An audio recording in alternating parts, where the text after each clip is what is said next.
Good evening, everyone. Bonjour. We have just concluded our first cabinet planning forum at Wilson House at Meech Lake. And while we were there, as a team, we sat down and we discussed how we can best deliver the major changes that are needed to overcome the many challenges that Canada currently faces. In a more dangerous and divided world, geopolitical risks are rising, threatening our sovereignty. The global trading system, which has helped power Canada's prosperity for decades, is undergoing its biggest transformation since the fall of the Berlin Wall. At home, our long-standing weak productivity is making life less affordable for Canadian families. It's straining government finances and threatening to undermine the sustainability of vital social programs on which Canadians rely. So Canada's new government has an immense responsibility to address these challenges head-on, with focus, new strategies, and determined execution. And that new approach animates the mandate letter that I shared with all members of our ministry at the end of our meeting. It reflects a unified mission. This one letter outlines the core priorities of Canada's new government, reflecting the mandate that Canadians have given to us. In particular, the government is charged to build the strongest economy in the G7, an economy that works for everyone. We're to bring down the cost of living for Canadian families, to keep our country secure and our communities safe, to develop a new economic and security relationship with the United States, and to build new partnerships with reliable allies around the world. Our team is already acting on this mandate with urgency and determination. This past weekend, I met with U.S. Vice President Vance in Rome, where I reiterated what workers and businesses on both sides of the border have long known, that Canada and the United States are stronger when we work together. Minister LeBlanc is currently in Washington to continue negotiations with members of President Trump's cabinet. And Minister Champagne is meeting with his American counterpart as the minister leads the G7 finance ministers meeting in Banff. What happened to elbows up? Thought you didn't need the United States. Lied again to Canadians, and Canadians fell for it. Those stupid liberal lovers. Look what happens. Idiots. Notre nouvelle équipe de ministres a été bâtie pour ce moment charnière, pour apporter les changements que les Canadiens et Canadiennes méritent. Bâtie pour permettre une vraie gouvernance du cabinet, pour que tous aient la capacité et la responsabilité de faire preuve de leadership, d'apporter de nouvelles idées et d'agir avec détermination. The next few weeks and months will be crucial to catalyze the changes that Canadians deserve. This next Tuesday, May 27th, in the speech from the throne, His Majesty King Charles III will outline our government's plan to build Canada strong. On June 2nd, I will chair a major First Ministers meeting in Saskatoon to strengthen the partnerships that are needed to build one Canadian economy out of 13 and to catalyze the significant nation-building projects that will diversify and strengthen our economy.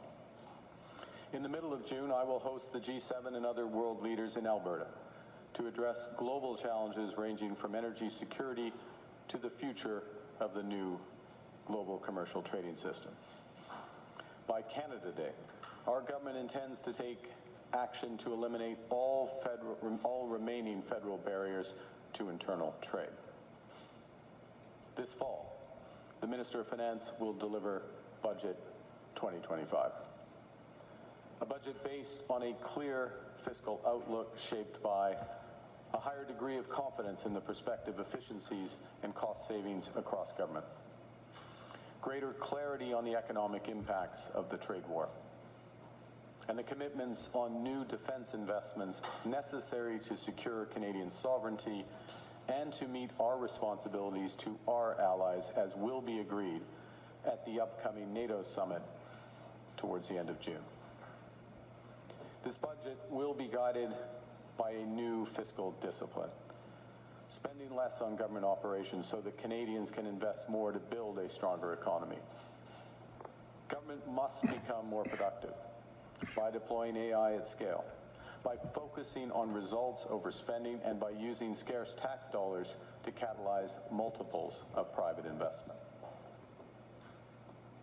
As our workers are continuing to face unjustified tariffs imposed by the United States, my government is fighting to get the best deal for Canada. We will take all the time necessary, but not more, to do so.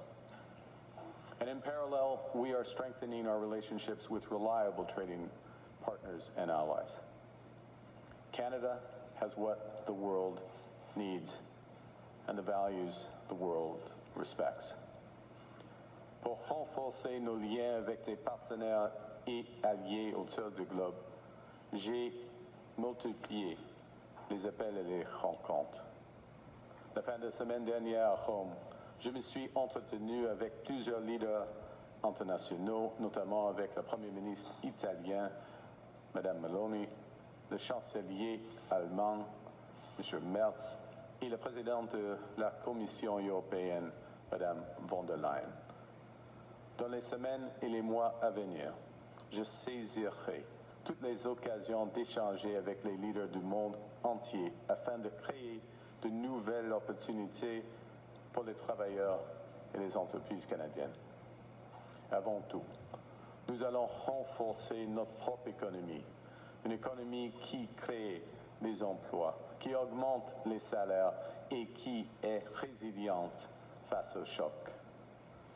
Nous allons bâtir une seule économie canadienne au lieu de 13.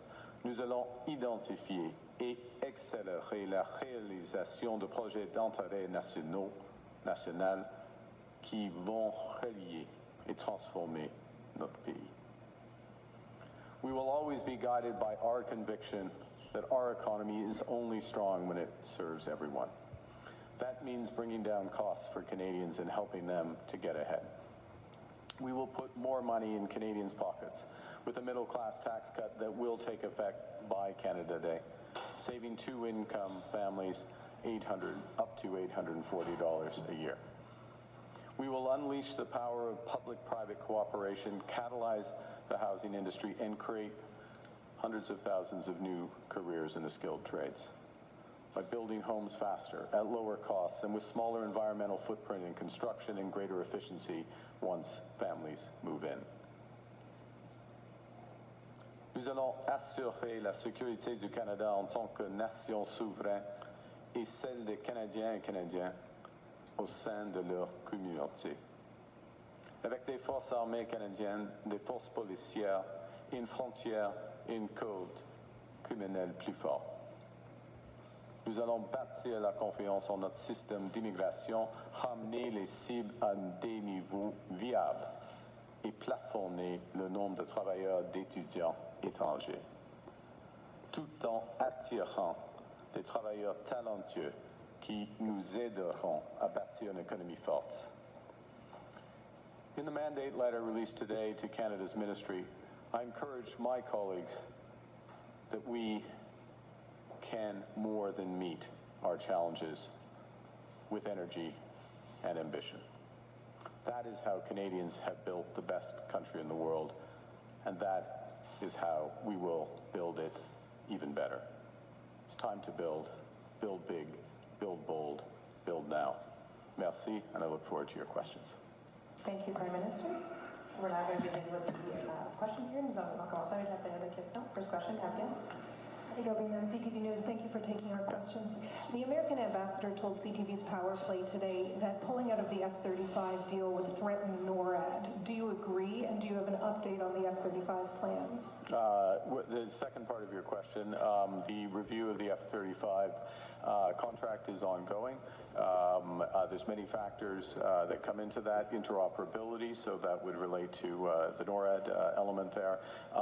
Value for money, broader Canadian industrial impacts, all of those are factors that are under consideration. So it's, I didn't see the ambassador's specific comments, but those are factors that are part of an ongoing review of the contract. The ambassador also said that there haven't been formal talks on the Golden Dome. Should Canada take part in that project, and how much would you be willing to spend on that? Okay, well, I'm not going to put a price tag on the second part of your question. I think I'll say the following about the situation with air defense or ballistic missile defense, intercontinental ballistic missile defense, broader defense against, including potential missiles that in the not too distant future could come from space. I mean, these are some of the threats that our nation faces. We take those threats seriously. We take our responsibilities as a government seriously, as I just said. It's one of the reasons why we made the commitment back in March for the over-the-horizon radar, the first phase of the over-horizon radar system, and that was an independent decision that we took. We are conscious that we have an ability, if we so choose, to complete the Golden Dome with investments and partnership. And it's something that we are looking at and something that has been discussed at a high level, but not sure one negotiates on this. These are military decisions that are then taken in that context. And we will evaluate it accordingly. Thank you. Next question. Ryan McKenzie Gray with Global News. During the election, you were very public in saying that the old relationship that Canada has with the U.S. is over. You said that Donald Trump is trying to break us so he can own us. But now, just a couple weeks after the election, there's conversations, at least, about further integrating the Canadian military with the U.S. about the Golden Dome. What do you say to Canadians who voted for you based on your elbows and mentality with the Americans? Well, first, one of the reasons why we're having more constructive discussions with the Americans is because we are demonstrating our ability that we have choices. We have choices economically. We have choices with respect to our defense. I'll give you several examples to back that up. Maybe I'll step away from the economics. Mr. Gray, you've probably heard enough of me on that, so I will talk about defense for a moment. With respect to the F-35, it was raised a moment ago. We have alternatives for the F-35 for the back end of that. European alternatives that we could pursue. We have to weigh them in the best interests of Canada.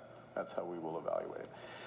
With respect to broader defense, whether it's air, sea, land, cyber, we have other partnerships that we can strike. And one of the things, as you will have heard, but I'll repeat, that we have been discussing with our European partners is becoming a full partner of Rearm Europe, Safe Europe, different acronyms for a major relationship that we can have that gives us diversification, new partners, new options, better value for money, potentially more domestic Canadian economic benefits. So all of that exists in parallel to potential opportunities with the U.S. And the way I would characterize the change in the relationship, and I stood in this room and made those comments the first time, and I'm very clear, and I absolutely repeat them today, which is we had for almost half a century, we as Canada, a relationship with the Americans which were a steady process of deepening integration. Deepening integration in economics. We went from free trade deal through to CUSMA, deepening integration in military aspects.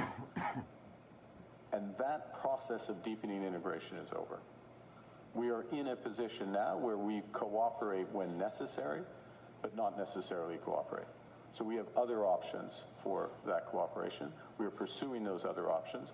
You will see a very different set of partnerships, security and economic, going forward. But to be absolutely clear, when it is in Canada's interest, first best interest, to cooperate with the Americans, to strike deals with the Americans, relationships, and particularly in examples like ballistic missile defense, that may be the best option, and if so, we will pursue that.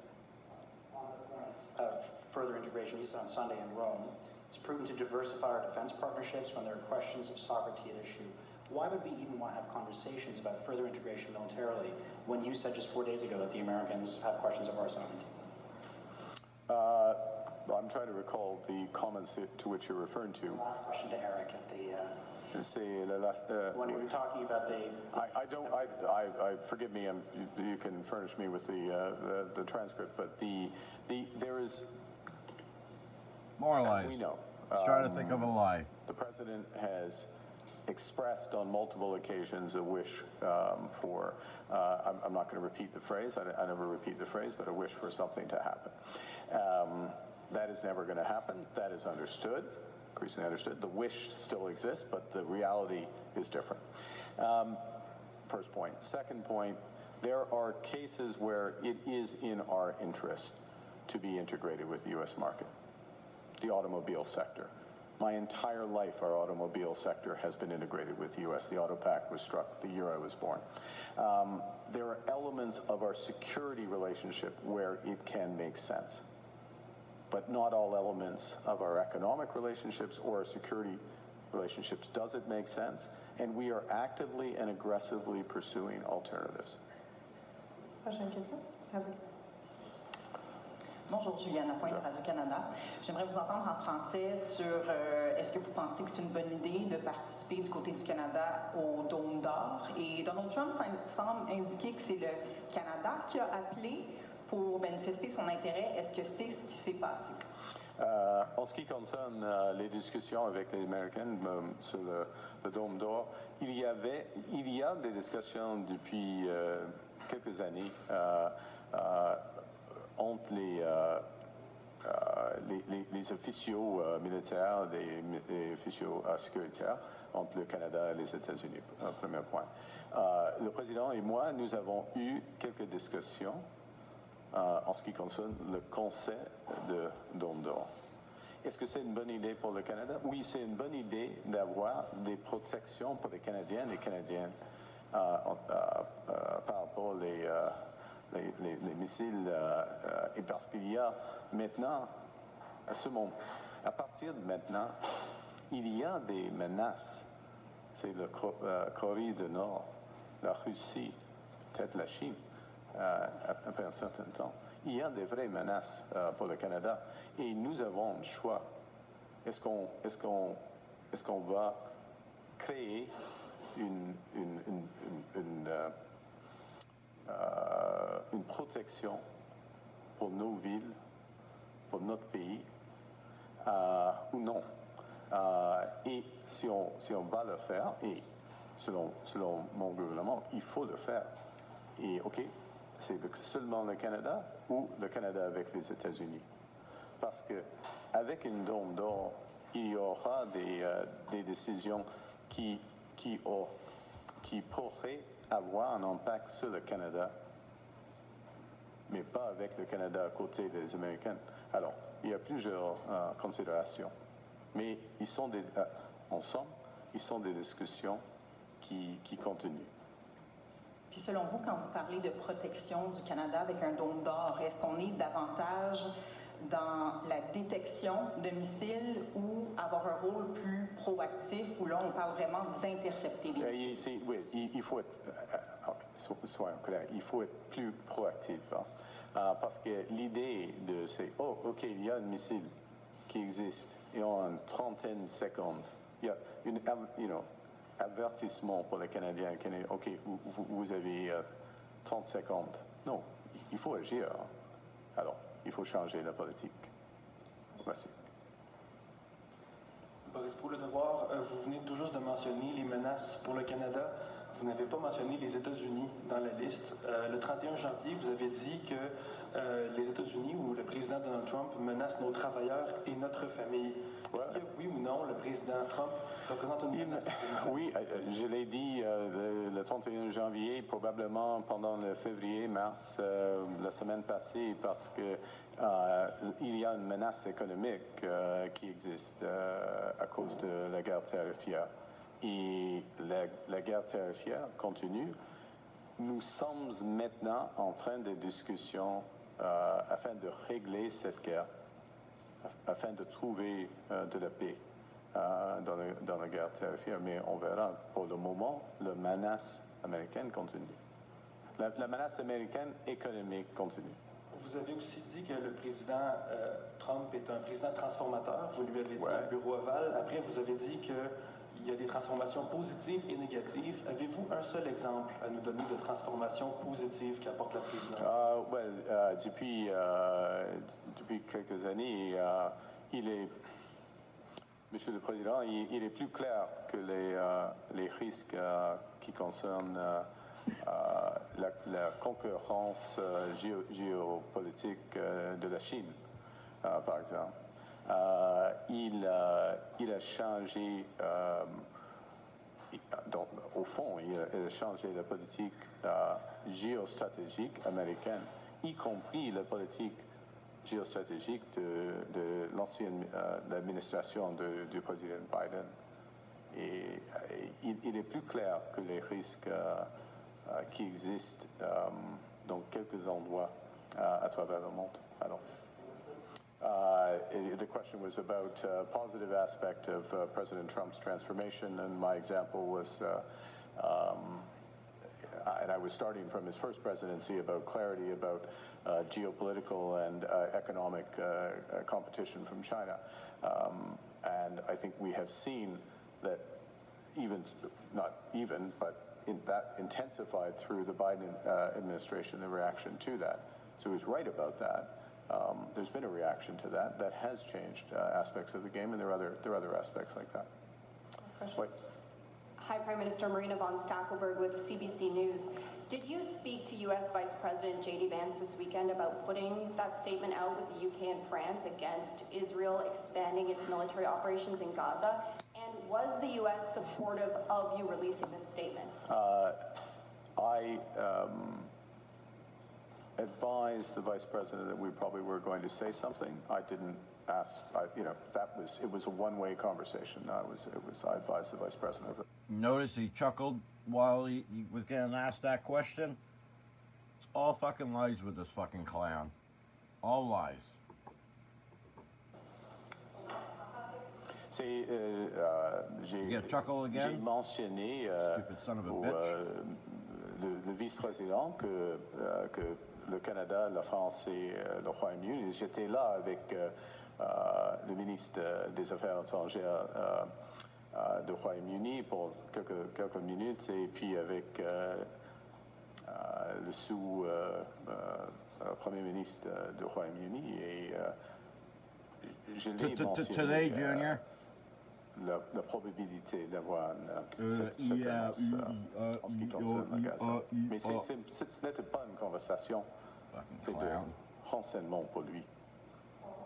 It wasn't a conversation, I switched language. It wasn't a conversation, I informed him it wasn't anything more than that. Did he give you a reaction? I just said it wasn't a conversation, so. If Israel continues to deny aid and expand military operations in Gaza, part of what your statement was about, what concrete action will Canada take, and what kind of sanctions will it include? Well, I very much, the purpose of the statement, the intention of the clear language is not just of ourselves, but of France, of the United Kingdom, many other countries, is that Israel ensures that adequate humanitarian aid gets to the population there, many of whom are on the brink of starvation. Bon, j'ai compris la question. Non, là, on va décider. Mais c'est mieux c'est la responsabilité du gouvernement d'Israël d'agir. Time for last question. Dernière question. Catherine? Good evening, Catherine Lévesque, National Post. I wanted to get your opinion on the Reform Act. You might have seen, but a few of your MPs say it's nothing against you, but they want to have the power to trigger a leadership review if things go south, maybe in a couple of years. Are you comfortable with How about right now? Is that a prediction, Catherine? I mean, what, never know. How about right now? Are you comfortable with that idea so early in your mandate? Well, I'll say the following, which is that, you know, the Reform Act, all parties in Parliament, all recognized parties in Parliament are bound by the Reform Act. It's the law of the land. And therefore, there are these 4 votes consistent with the Reform Act that will take place. They'll take place at the first caucus meeting, which is Sunday. So it's just... that idea. Well, I observe that this will happen. There'll be these votes. And just really quickly, I wanted to get your reaction on the IDF who fired some shots at some Canadian diplomats. Does that change your stance on Israel? Should we impose sanctions? Well, the Israeli ambassador has been summoned to Global Affairs to see the minister and explain. We expect a full investigation. We expect a immediate explanation of what happened. It's totally unacceptable. It's some of many things that are totally unacceptable that's going on in the region. C'est absolument pas acceptable, cette situation. Et c'est la responsabilité de l'ambassadeur d'Israël de faire une explication à nous. Et c'est la responsabilité du gouvernement d'Israël de faire une explication. Mais c'est un autre exemple. C'est un autre exemple c'est un autre exemple des affaires qui ne sont pas acceptables. Okay, merci. Merci beaucoup.